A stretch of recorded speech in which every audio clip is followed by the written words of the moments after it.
Pinakamataas po sa gasolina, yung rate ng increase in the past month, no? Myanmar, tapos 100% ang increase ang Pilipinas. Sa buong mundo po to, again, no? So pwede po bang ma-explain sa mamamayan ng DOE bakit ganun? No? Bakit sa dinami-dami ng mga bansa sa buong daigdig na apektado nito, pinakamataas yung sa Pilipinas? Go ahead, Secretary Yes, Sharon, Mr. please. Chair. Actually, we are the highest in the percentage of increase, but we are not the highest in price. I said that. We're actually one of the in the middle sa price compared to the rest of the world. Nabanggit nyo yung liberalized, pero hindi nyo nabanggit yung salita, deregulated. Tama po. At yung pinapasa sa consumer, yung pagtaas. Kaya po, kasama tayo sa pinakamabilis na tumaas. Ano pong ginagawa ng gobyerno rito? Pwede ba nating sagutin yon para makapagtanong Yes, sir. ka pa din sa iba? Can you address that? I Yes. think it's a very valid Yes, Mr. question. Para malaman po kung ano pa talaga yung usapin ng overpricing, no? The point is well taken. We will await the action on the part of the Secretary of Energy. I think that's a very important point raised by the Honorable Tino.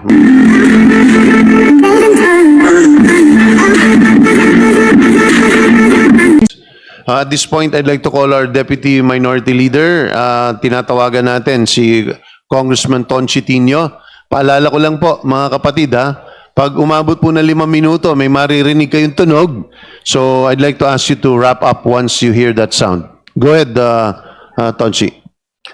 Thank you, Chair. Chair, merong present PowerPoint lang para makatulong sa pagtatanong. Ready na po ba? Secretariat, pwede bang paki-play yung kay Tonchi Tino? Go ahead. Okay, so, Mr. Chair, alam natin, global ang crisis at nagtaas ang presyo ng gasolina, diesel, etc. sa buong mundo. Pero ang dapat po malaman ng mga kababayan natin ay ang pagtaas sa Pilipinas ay kabilang sa pinakamataas, pinakamalaki na pagtaas sa buong daigdig. Top 2 pinakamahal na gas sa buong mundo in terms of rate of increase, no, 71.6, and top 3 na pinakamahal sa buong mundo o pinakamalaking pagtaas in terms of diesel sa buong mundo po, no? Next slide. So, ito visualization, this is cited by an international news agency, so vetted naman po yung information. Pinakamataas po sa gasolina yung rate ng increase in the past month, no, during this crisis, Myanmar, tapos 100% ang increase ang Pilipinas ay more than 70, something like 77%. Next slide. So, ayan po, no, so among the countries, gasoline prices 71.6% ang tinaas mula Pebrero 23 in a 1-month period sa panahon ng krisis. At ganon din sa diesel, kung makita yung next slide. 111% ang rate of increase mula February 23. Pwede po bang, sa buong mundo po to, again, no? So pwede po bang ma-explain sa mamamayan ng DOE bakit ganon? No? Bakit sa dinami-dami ng mga bansa sa buong daigdig na apektado nito, pinakamataas yung sa Pilipinas o kasama sa pinakamataas yung pagtaas. Bakit po ganun? Mr. Chair. Go ahead, Secretary Yes, Sharon, Mr. please. Chair. Actually, we are the highest in the percentage of increase, but we are not the highest in price. I said that. We're actually one of the in the middle sa price compared to the rest of the world. We are just the most vulnerable in terms of like what's happening now. Yung response niya, tayo yung pinakamataas na akyat. I'll explain na lang, Mr. Chair, how do companies derive their prices, no? About 94% of that price is on the cost of goods. Which means not only how much the barrel is, the premium, ang premium po dati $5 yan, ngayon naging $60. Freight and insurance are way much higher. So nag-increase na po lahat niya yan. And that composes, and all the transport and everything else, it's 94% are taxes, Depends kasi sa presyo ng cost of goods, but there's excise tax of 6 pesos. This is on diesel, and VAT effective around 11% of that. So that's 94% yung landed cost niya, tapos add mo yung VAT, and then you have to add the cost ng biofuel, which is about 3%. Tapos yun po yung matitira yung kita nila. There are varying reports on how much they earn from this, Mr. Chair. It can go from, this time, it could go from negative up to 10%, Mr. Chair. Yun yung structure niya. And we have confirmed this actually, Mr. Chair, when PNOC started buying. And true enough, lahat po to na presyo ng cost of goods are confirmed kasi yun din yung binabayaran ng PNOC. So, why are we highest in responding? I think it's our oil structure also of our industry.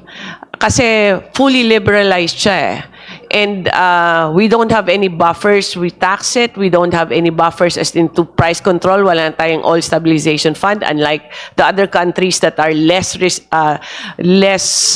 vulnerable. Meron silang subsidy on their pump price, and they have their own source of oil, and also they have their own bigger refineries. We only have one as of today, sir. Only 30% yan galing sa refinery. So the structure of our oil industry is really very vulnerable to such events like this, Mr. Chair.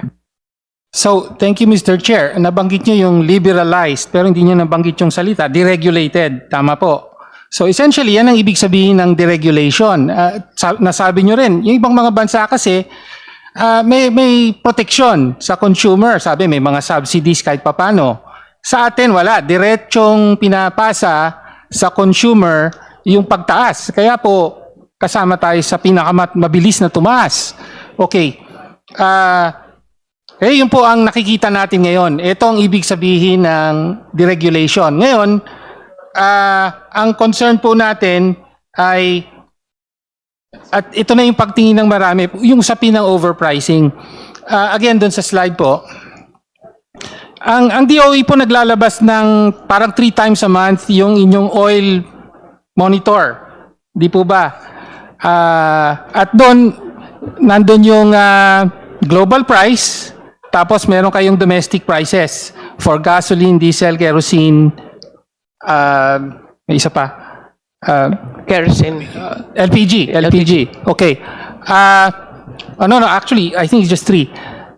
At tinignan namin po yung over a 6-month period yung inyong oil monitor. Pero napansin namin, for the month of February, isa lang ang nilabas nyo. So wala po yung 2 weeks, yung crucial 2 weeks leading up to the war. Bakit po ganon? So baka pwedeng ilabas nyo. Ba't nga po ba hindi kayo naglabas? Mr. Chair, every week we actually do advisory. Baka walang changes at that time. I have to check that, Okay. Mr. Chair. But it's a regular activity we have every week. Yun nga, missing po ng dalawa. Tinignan po namin yung past 6 months. So 18 reports po yon, kulang ng 2. Anyway, sa slide po.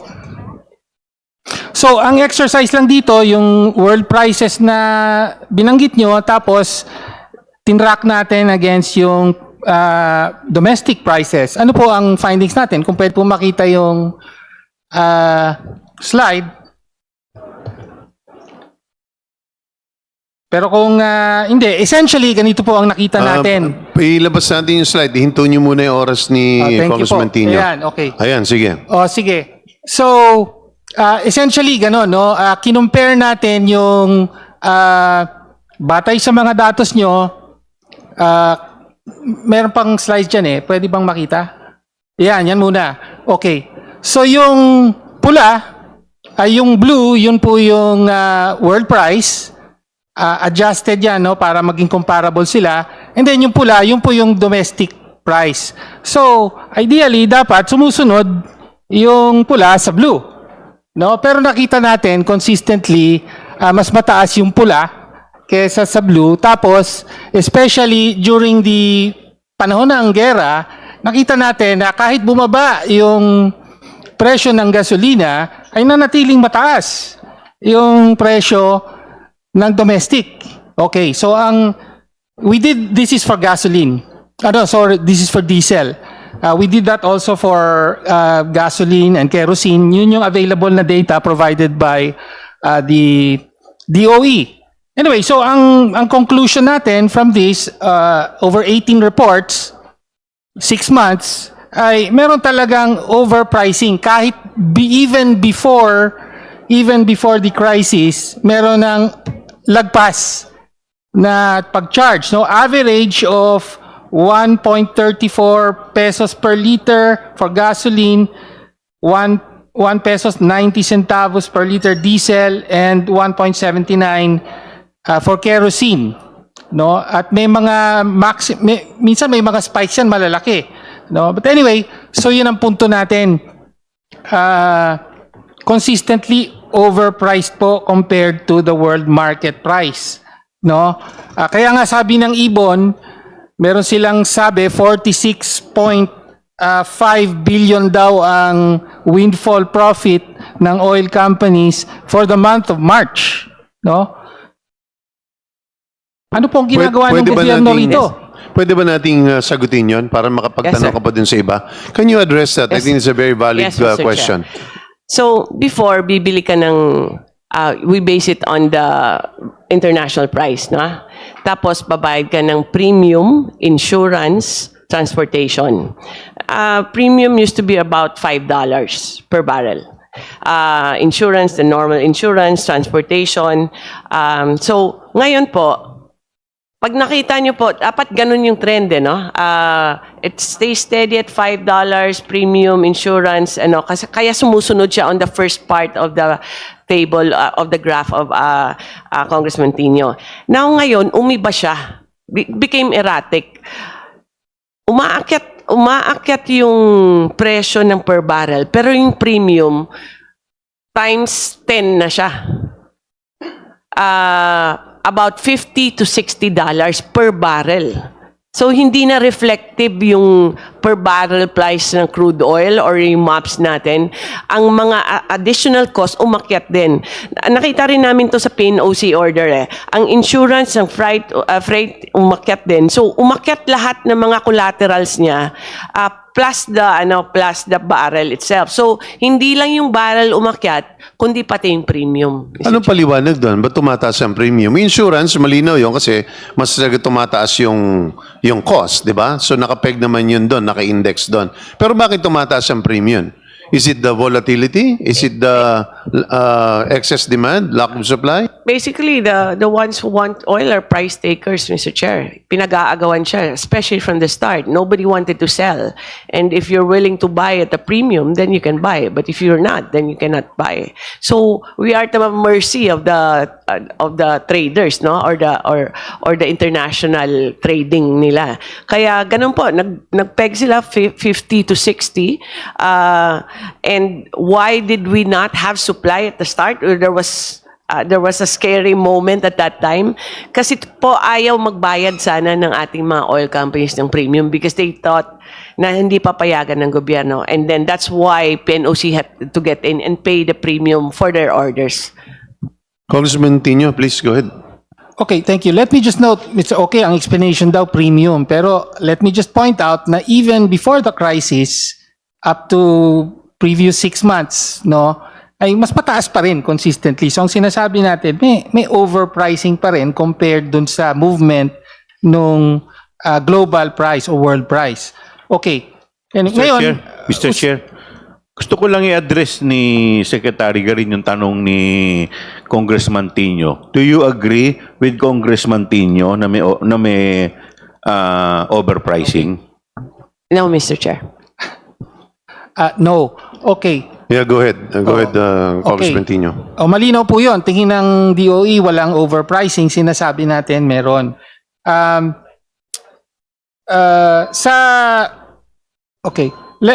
Let me just point out, wrap up. Go yung ahead. sa pinang unbundling, Mr. Chair, the DOE publishes on its website, merong parang breakdown, no, ng mga prices. So, the breakdown consists of common price per liter, import cost, taxes, biofuel, and industry take. So, yung industry take consists of port charges, refining cost, storage cost, handling cost, marketing cost, transshipment cost, other costs, and oil company profit margin. No? Pero hindi din i-disclose ito ng DOE. Ang sinasite nila ay trade secrets, no? Confidential information. However, sabi ng Supreme Court, in a decision on this, sabi niya,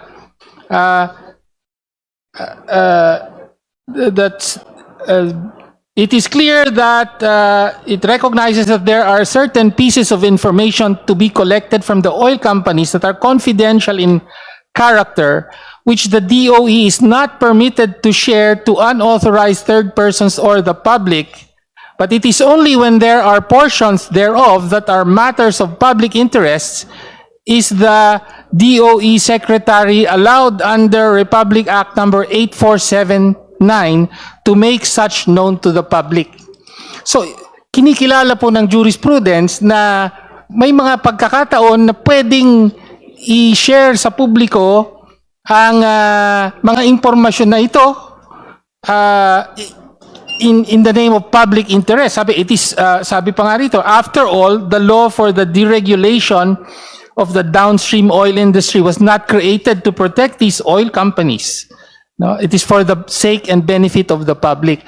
So ang point po, hindi po ba ngayon ay pwedeng tungtungan na ito ng DOE para ibahagi sa publiko yung mga banggit natin na breakdown ng so-called industry take, which ranges from 21% for diesel up to 29% for gasoline. No? So napakalaki po ng industry take na yon. No? May yun po, we Mr. hear Chair. the position of Yes, the Secretary? in other words, ang tinutulak po natin ay Transparency. ilahad sa Oo. publiko yung pricing, lalo na sa panahon ngayon. Yes, Mr. Chair, we actually have also more knowledge now of the prices because of PNOC's purchases, and our estimate is about 2 to 10% ang industry intake. But having said that, though, yes, there was a ruling, and we were stopped from the unbundling, and because of the EO, we have issued an order to the companies to submit the unbundled prices already, Mr. Chair. We're waiting for the consolidation. So tama ba ang reading ko sa sagot ninyo relative dun sa question ni Congressman Tino is that the Secretary of the Department of Energy is moving towards the full disclosure of items that need to be made transparent to the public? We have asked them for the info and unbundling, Mr. Chair, na. Just to qualify that, what is going to be public and not public, that will depend on the provisions of the law, Mr. Chair. But the trigger of this power was the issuance of the EO of the President, Mr. Chair. Mr. Chair, malinaw na sa jurisprudence na sinasabi, yes, confidential yan, pero pwedeng i-disclose ng Secretary for public interest. And very clearly, ngayong panahon na national energy emergency, kailangan makita po ng publiko. Ano po yung sinisingil, no? So, hindi po, ang sinasabi lang ng Secretary, hiningi nila yung information. Wala silang sinasabi na i-disclose nila sa publiko. So, I think yung committee po ay kailangan pong pumosisyon na meron naman pong legal basis para i-disclose ito ngayon. Para malaman po kung ano pa talaga yung usapin ng overpricing, no? The point is well taken. We will await the action on the part of the Secretary of Energy. I think that's a very important point raised by the Honorable Tino. Maraming salamat.